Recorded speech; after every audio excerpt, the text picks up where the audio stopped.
कश्मीर के जंगल में टुनटुनी चिड़िया अपने दो बच्चों के साथ रहती थी। कई महीने पहले उसके पति कालू कौवे की मौत एक बीमारी के कारण हो चुकी थी। कालू कौवा गुब्बारे बेचा करता था। जंगल में बारिश का मौसम शुरू हो चुका था।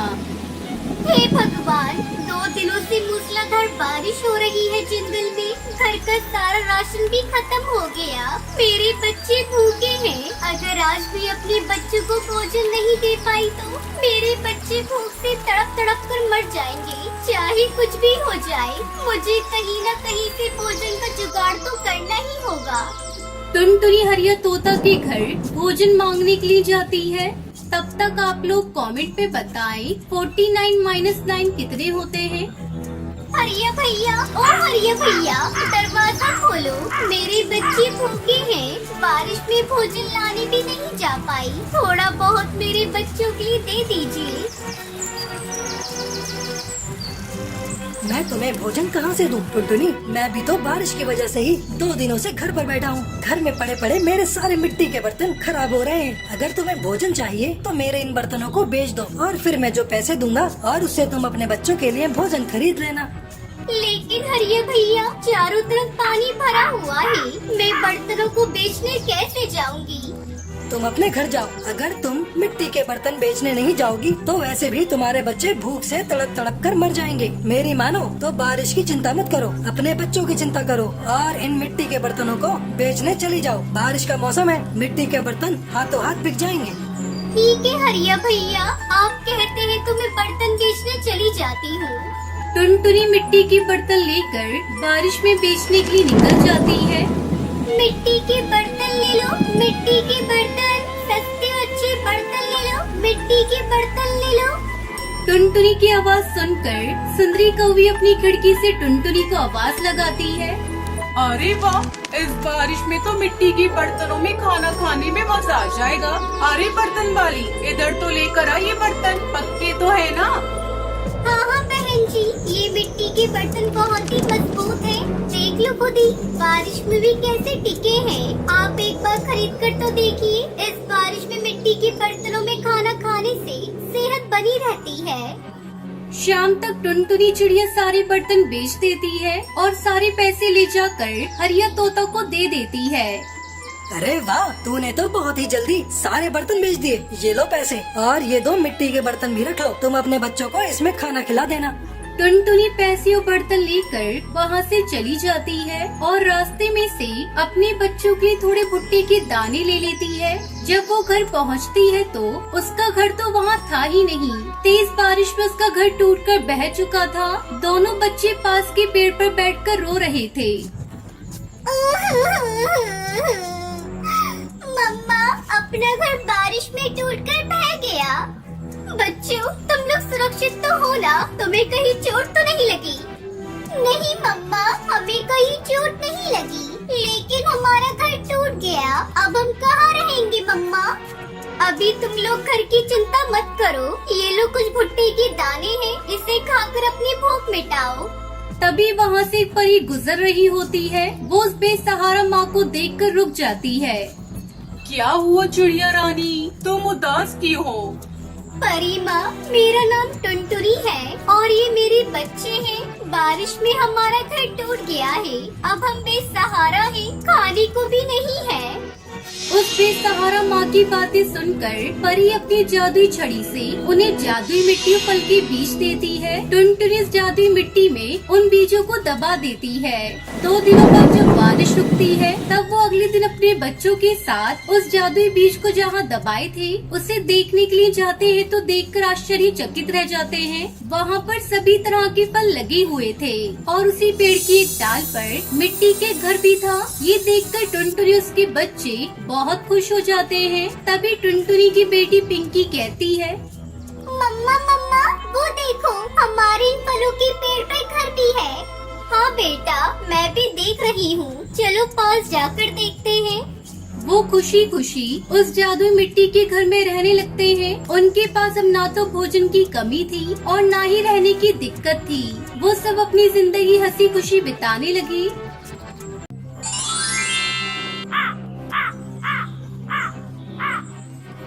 किसी जंगल में टुनटुनी चिड़िया अपने मम्मी पापा के साथ रहा करती थी। उसे गाना गाना बहुत ही पसंद था, इसलिए वो अपनी पढ़ाई के बाद जो समय मिलता उसमें गाना सीखा करती थी। तू नहीं तो ये रुत, ये हवा, क्या करूं, क्या करूं। तू नहीं तो ये रुत, ये हवा, क्या करूं। दूर तुझसे मेरे के बता, क्या करूं, क्या करूं। सुना सुना है जहां, अब जाऊं मैं कहां। बस इतना मुझे बतला जा। भीगा भीगा है समा, ऐसे में है तू कहाँ, मेरा दिल पुकारे। एक दिन जब अपनी सिंगिंग क्लास से घर आई तो वो अपनी माँ टोनी से कहती है, अरे अम्मा, मैंने सिंगिंग पूरी सीख ली है। मैं जल्दी अपना सिंगिंग एकेडमी खोलूंगी, जहाँ मैं गरीब बच्चों को बिल्कुल कम फीस में सिंगिंग सिखाऊंगी। टुनटुनी, अब ये सिंगिंग विंगिंग बहुत हो गया। तुझे सिंगिंग बहुत पसंद थी ना, इसलिए मैंने तुझे आज तक सिंगिंग सीखने से मना नहीं किया। लेकिन अब तू बड़ी हो गई है, कुछ ही दिनों बाद तेरी शादी हो जाएगी, फिर तू अपने ससुराल में जाकर सिंगिंग एकेडमी खोलते रहना। तब तक आप लोग कमेंट पे बताएं 76 - 67 कितने होते हैं। नहीं माँ, मैं अभी शादी नहीं करूँगी, मुझे शादी नहीं करनी। खबरदार, जो तूने इस विषय पे एक बात और बोली तो मैंने तेरी शादी के लिए तेरी मासी से कहा है, कोई अच्छा रिश्ता मिलते ही मैं तुम्हारी शादी कर दूंगी। टुनटुनी चुपचाप अपनी माँ की बातों को सुनती रही और कुछ न बोली। जल्दी उसका रिश्ता कालू कौवे से हो जाता है। कालू की शहर में बहुत अच्छी नौकरी थी। एक दिन टुनटुनी अपनी सास के साथ बैठी थी, तभी उसकी सास कहती है, अरे बहू, मैंने सुना है तू शादी के पहले सिंगिंग भी सीखा करती थी। हाँ माँ जी, मैंने सिंगिंग सीखी तो है, क्योंकि मुझे गाना गाना बहुत अच्छा लगता है। मैं सोच रही थी अपना सिंगिंग एकेडमी खोलूं और अपनी सुनर को आगे बढ़ाऊं। आपका इतना बड़ा घर है, अगर आपकी आज्ञा हो तो मैं अपना सिंगिंग स्कूल खोल लूं। अरे नहीं नहीं बहू, ये तुम क्या कह रही हो, दोबारा ऐसी बात करना भी मत। तुम्हें बहू बना कर लाए इस घर में, गायिका बनाने के लिए नहीं। मेरा बेटा बहुत अच्छा कमाता है, तुम्हें क्या जरूरत है सिंगिंग स्कूल खोलने की। अब उठो और जाकर मेरे लिए जल्दी से कच्ची चाय बना कर लाओ। तुम्हारी बातें सुनकर मेरे सर में दर्द होने लगा। उस दिन के बाद से टुनटुनी ने सिंगिंग एकेडमी के बारे में बात करना ही छोड़ दिया। इस तरह से समय गुजरने लगा। एक दिन टुनटुनी पर मुसीबतों का पहाड़ टूट पड़ा जब कालू को ऑफिस से घर नहीं लौटा। माँ जी, बहुत देर हो गई, अभी तक ये ऑफिस से घर नहीं आए। मेरा जी बहुत घबरा रहा है, कहीं कोई अनहोनी ना हो गई हो इनके साथ। आप जल्दी जाकर पता करके आइए ना माँ जी। बहू, तो बेकार में जरा सी बात पर परेशान हो जाती है। आ जाएगा कालू, कहीं किसी काम में बिजी हो गया होगा, थोड़ा इंतजार कर ले। इस तरह पूरी रात गुजर जाती है पर कालू घर नहीं लौटता। माँ जी, अब तो आपको इन्हें देखने जाना ही होगा। ठीक है बहू, मैं अभी जाती हूँ, तू हौसला रख। सुंदरी कौवी अपने बेटे को ढूंढने के लिए जाती है तो रास्ते में उसे कालू मरा हुआ पड़ा मिलता है। वो रोती बिलखती घर पहुँचती है। अरे बहू, हम बर्बाद हो गए बहू, मेरा बेटा अब दुनिया में नहीं रहा। अब हमारा क्या होगा बहू, एक ही तो घर में कमाने वाला था, ऊपर वाले ने उसे भी हमसे छीन लिया। माँ जी, आप झूठ बोल रही हैं, ऐसा नहीं हो सकता माँ जी, ये सब क्या हो गया। कालू जी आज बहुत खुश थे, वो मुझसे बाहर घुमाने का वादा करके गए थे। पता नहीं हमारी खुशियों को किसकी नजर लग गई। मैं कैसे जीऊंगी, मेरी तो दुनिया ही उजड़ गई। ऐसे ही कई दिन गुजर गए। बहू, अब रोने धोने से कोई फायदा नहीं, भूखे मरने की नौबत आ गई है। एक दिन मैंने तुझे सिंगिंग करने से मना किया था, लेकिन मुझे लगता है अब तुझे घर खर्च चलाने के लिए गायिका बनना पड़ेगा। मैं तो बूढ़ी हो गई, मुझसे तो कोई काम धंधा नहीं होगा।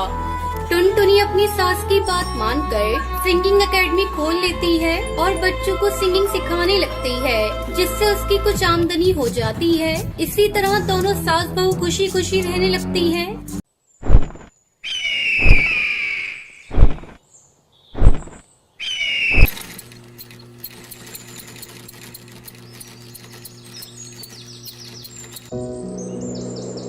हिमाचल के जंगल में कालू कौवा अपनी पत्नी टूनी चिड़िया के साथ रहता था। उसकी बेटी का नाम टुनटुनी था। कालू कौवा एक दर्जी था। जंगल के सभी पक्षी अपने कपड़े कालू से ही सिलवाया करते थे। एक दिन टुनटुनी अपनी सहेली रानी चिड़िया और हरी तोती के साथ खेल रही थी। तभी रानी चिड़िया कहती है, अरे टुनटुनी, तुमने सुना?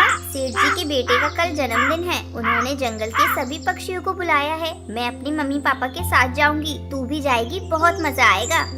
अरे ये क्या जाएगी, ये तो गरीब है, इसके पास सुंदर ड्रेस भी नहीं है जिसे पहनकर ये सेठ जी के घर जाएगी। तुझे पता है मेरे पापा मेरे लिए एक नई ड्रेस लेकर आए हैं, मैं उसे ही पहनकर सेठ जी के घर जाऊंगी।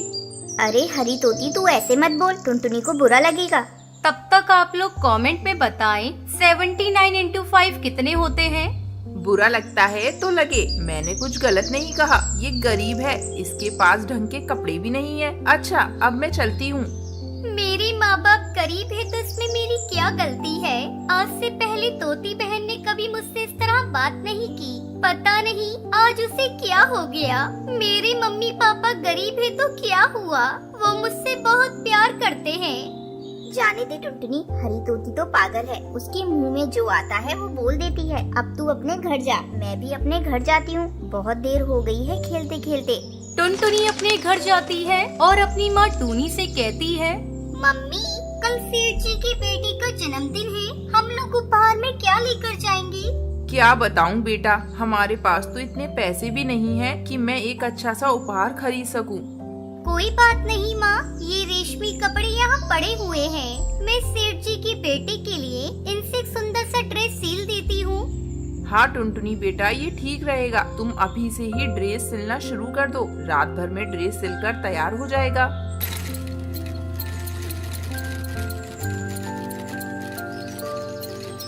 अगले दिन टुनटुनी अपने माँ बाप के साथ सेठ के घर जाती है। टुनटुनी बेटा, हम लोग गरीब हैं, शायद हमें देखकर सेठ जी बुरा ना मान जाए। ऐसा करो, तुम ये उपहार लेकर खुद ही अंदर चली जाओ, हम लोग यहीं घर के बाहर खड़े हैं।